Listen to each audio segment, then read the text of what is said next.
All right, everyone. Ellen Degenerate decided to hang out with George W. the other day, and she was slammed for this. Actually, it's funny because I guess the Babylon Bee had released an article like Ellen DeGeneres exposed as a conservative by showing she has manners or something like that. And I think PJW posted that, but took off the part where it said Babylon Bee. It actually managed to get me. I thought it was a serious article because sometimes on the right you can get stuff like that. I think it was posted unironically. Here's what I think about George W. In case I haven't made it entirely clear, he's a moron and a war pig, and I have zero respect for him. I think it's atrocious that anyone would sit there and chuckle with him and forget that he's responsible for 500,000 deaths. I've even had people say, well, that's old news now, get over it. Well, no, that's basically Bush helped to ruin the economy, Bush helped to ruin American society and relegate us to a more authoritarian system where where all the soccer moms, because they were fearful of Al Qaeda or whatever, all of a sudden started clamoring for more censorship and more surveillance and spying and scanners at the airports and stuff that affects my day-to-day life. Censorship affects my day-to-day life. My job literally relies upon me being able to speak freely. So when the Bushite morons, when these fucking cretins, these slime balls attempt to endanger free speech, it affects me personally. War affects me personally because my fellow Americans have to go over and get shot and killed. There are pensions to deal with. Part of it's an economic issue. It costs a lot of money to bomb people. Bush didn't care. He's like, hey, the only money I see is the money that Halliburton's getting. Or some mercenary group, Blackwater, which had to change its name. By the way, remember that one instance in which some mercs actually got strung up and burned on a bridge? I can remember that vividly. I think it got somebody was showing that footage more recently. I think somebody sent it to me, I guess, and then immediate flashbacks to 2003 or whenever it was. I think it was a little bit after that. We had already occupied Iraq, I think, at the time. It might have been 2004 or 5. It affects me, my day-to-day life. Having to travel, go to the airport. Why does it take longer? Why is it more costly? Why is it more burdensome? Oh, that's right, because of W and his reforms of the way in which things work. We didn't need to change anything. We needed to realize that once in a while you get some one-off lunatic in a foreign country who wants to harm us. There are two options: ignore it or bomb the shit out of them. What we should have done is unleash an unholy tirade for a week and then called it quits. We should have just gone and clobbered whoever was responsible. If you read the unredacted 9/11 report, you'll see the reason why that didn't happen, and then called it a day. We could have done that. We could have moved in. By the way, there were people, mainline commentators at the time. Have you ever heard Stern's 9/11 footage? Have you ever, by the way, stuff that probably will get pulled off YouTube by Sirius any day now because it's become politically inconvenient for them to revisit things that were said 20 years ago. Take a listen to it. See the things that were suggested. Some of it sounds pretty good.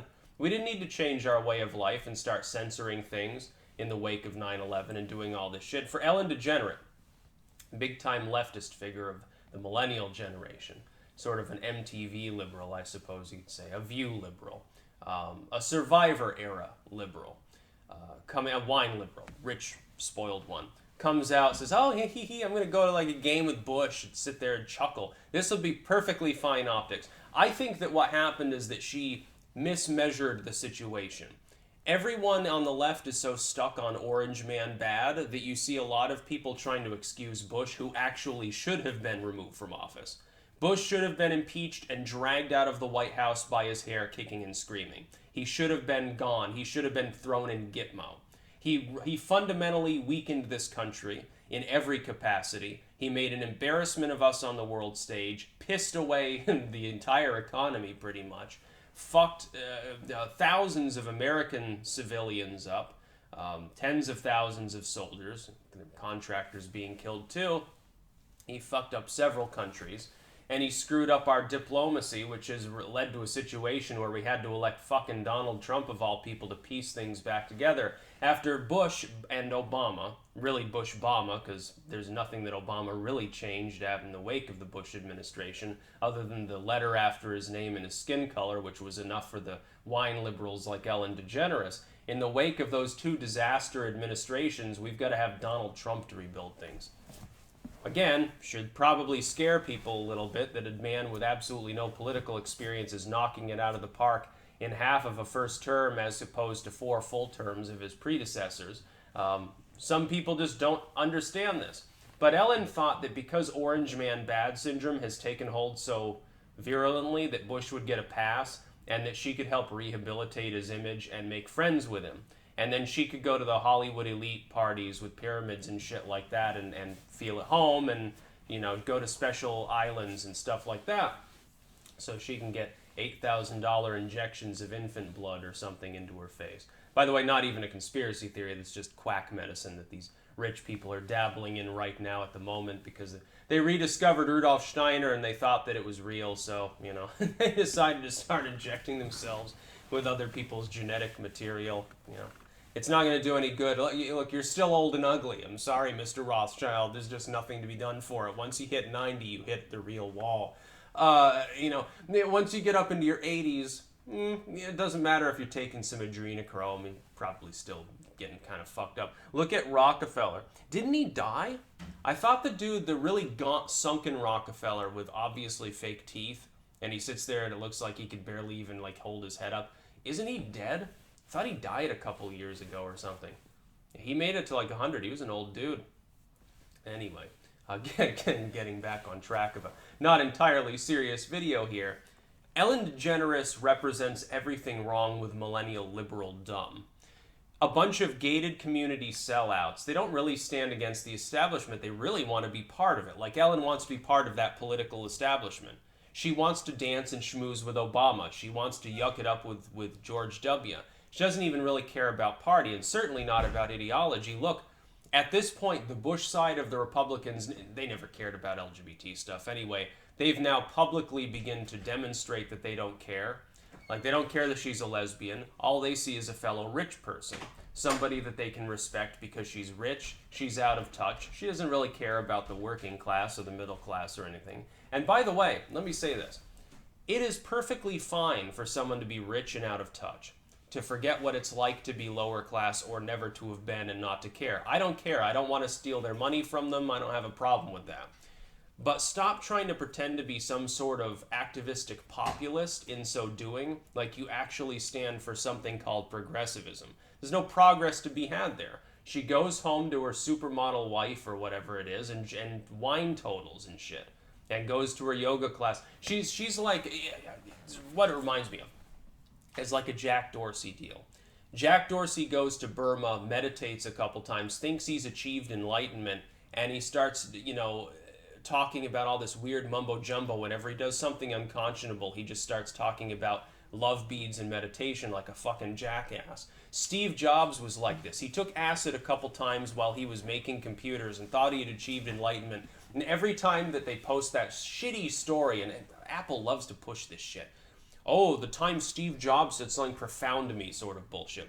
I say, yeah, really what he was doing was he was totally wasted and incoherent, and people around him just didn't want to deal with his fucking tirade diaper shitting. And so they appeased him by saying, oh yes, Steve, everything you're saying is just so wonderful. You're such an enlightened, great guy. Wow, you're so smart. They appeased him, stroke his ego. Ellen DeGeneres reminds me of that.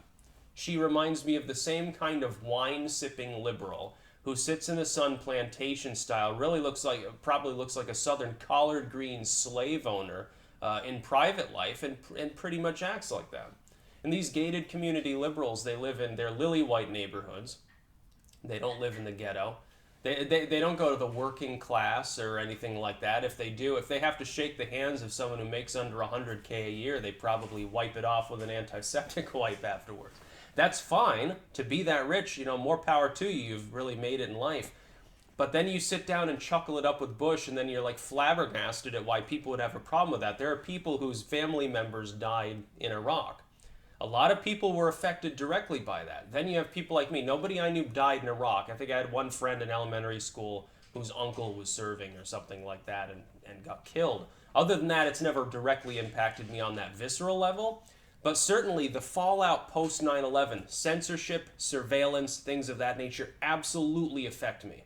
Explicitly in the work that I do. Attempts to censor literature. What the fuck do I do? My main job is I'm an author and an editor. There couldn't be anything closer to my job, at least in the economic sense, than 9/11 really in promulgating the sort of bullshit, the sort of corporatism and control that has hampered people like me. Even the debate that we have as a society over hateful speech online, what's it predicated on? The idea that it's going to cause violence. Oh my God, Osama will rise from the grave, basically, if we allow certain groups of people to speak.